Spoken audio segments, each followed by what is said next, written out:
Hi, everybody. My name's Nick, and I am a senior onboarding specialist with LMN. I wanted to briefly dive into overhead recovery. I work with many different landscaping companies over several years, some very small, some large. And a very common trend across the different landscaping companies is how do we recover overhead? And what does that do to our charge out rates? So when we recover overhead on our labor hours, through our equipment, through our materials, what are our margins after it's all said and done? And what is our true break even?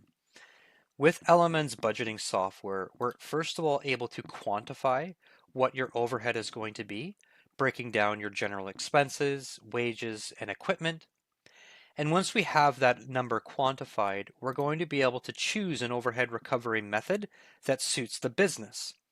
Three ways of recovering through LMN. One would be a single factor overhead recovery, applying a flat percentage across all cost of goods. Field labor hourly recovery, so we're just recovering our overhead per labor hour. Or the Moore's method, which is typically recommended, the multiple overhead recovery. And that's spreading the burden of overhead recovery across labor, equipment, materials, and subs. What's excellent about any one of these three options is once we have that overhead quantified, we then have a very clear action plan on how we're going to recover that.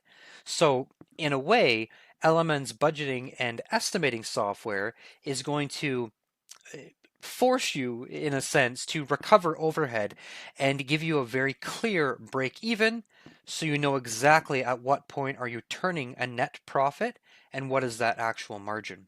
I hope that helps.